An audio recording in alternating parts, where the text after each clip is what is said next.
And Gazprom contractually was now on the hook for paying the Germans for replacement supplies at whatever price the Germans had to pay to get those supplies. So, up by a factor of 8 almost overnight. But if force majeure kicked in, then that all goes away. So, that's my theory. Anyway, third and perhaps most importantly, the Swedes are 100% positive who did it. They say they've got proof, but if they provide proof that it was the Russians, then Europe has to cease trading completely with the Russians overnight, because you cannot have a trading partner that is targeting your critical infrastructure. And so the Swedes have been asked unofficially to sit on the information. They've been sitting on it now for almost 6 months. And the Danes also supposedly have information, and they're getting a little bit more antsy than even the Swedes, because, the Danes are already in NATO, whereas Sweden is still in the waiting room. So we're probably reaching a point fairly soon where some Scandinavian is going to leak this information out and force Berlin and Paris and the rest to do some very difficult things in a very short period of time. Luckily, the Europeans have had over a year now to cut their dependency upon the Russian space, and honestly, it's going a lot better than I had any reason to expect at the beginning. Hirsch's take is based on one interview with one unnamed source, and the way that it was outlined is not how the United States carries out special operations, so I'm going to put that in the category of absolute bullshit. That is the concern in the United States, in London, and across Ukraine and all of Central Europe, is that the Germans will look for a way to go back to how things were. We're now at a point, I would argue, that even if the politics were right, the economics will never line up again. Most of the Russian commodities are produced in the permafrost. It's a territory that slows and buckles and bends, and the Russians cannot maintain that output in the long term without massive amounts of external funding and, more importantly, external labor, because their labor force is in a state of collapse. So the only way we can go back to 2020 in terms of energy and commodity supplies is if we have the war resolved, or at least settled overnight, and then someone steps forward with at least €1 trillion worth of investment, not for Ukraine, for Russia. German success these last 75 years has been based on 3 factors. Number one, a very high level of labor skill for precision manufacturing. Number two, access to various industrial bases throughout the European space in order to build a differentiated supply chain system for doing the parts of the labor system that are not as capital intensive and not as labor intensive and not as skill intensive. So basically, Poland is your Mexico, to oversimplify.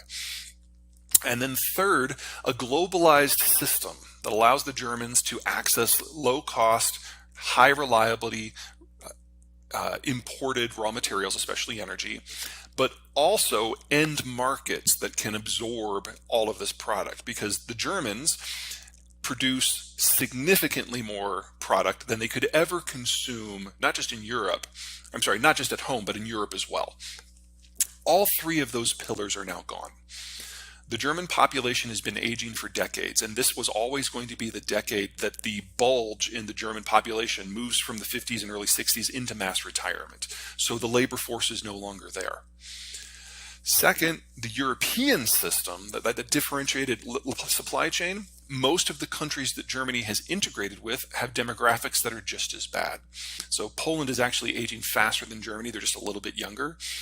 But the Netherlands is nearly as bad. Austria is nearly as bad. So the ability to maintain the production system from a labor point of view is going to get significantly weaker. And then probably third, most importantly, the Russian stuff's gone. It's not coming back.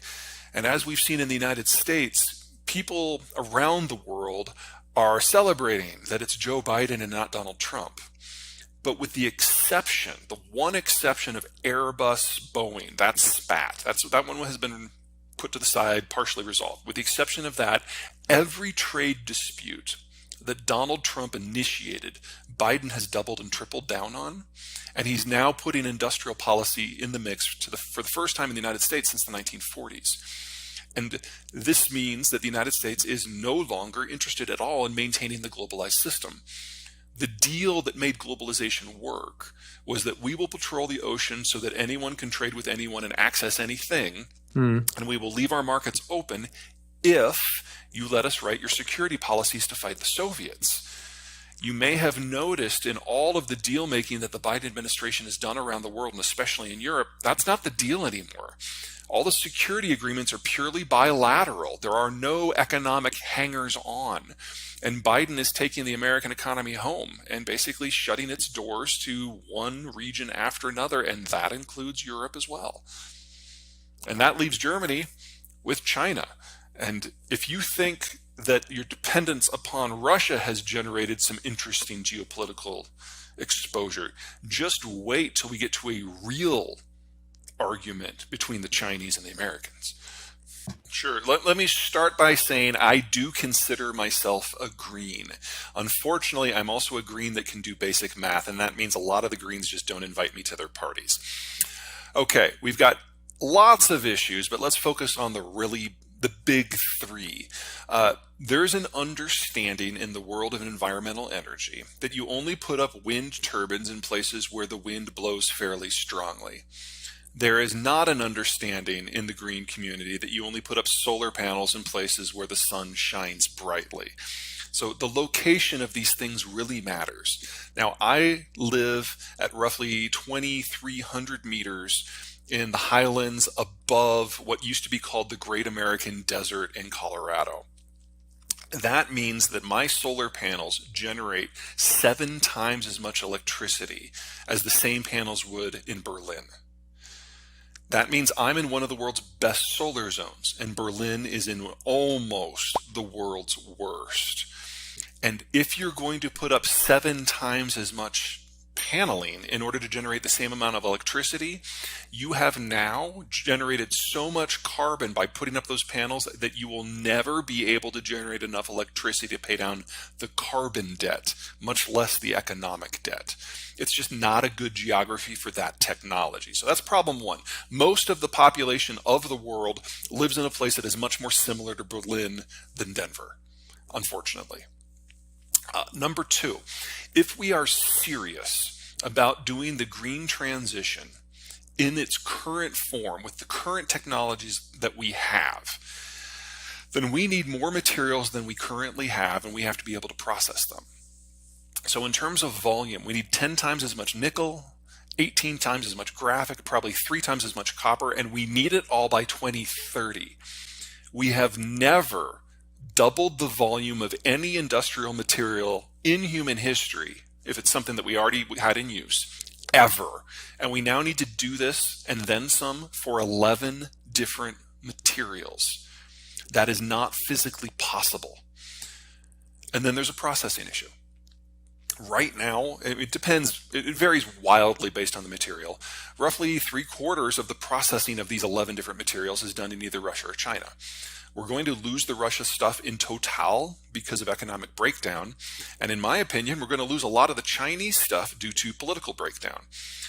Simply taking silicon, building that processing capacity somewhere outside of China can be done, but it's going to almost triple the price of silicon because the Chinese subsidize everything. So all of our price metrics that we've done are wrong. But the real issue is availability. Oil, we understand the economics and the geopolitics of the oil era. It means you have to deal with a lot of different places that are kind of ugly.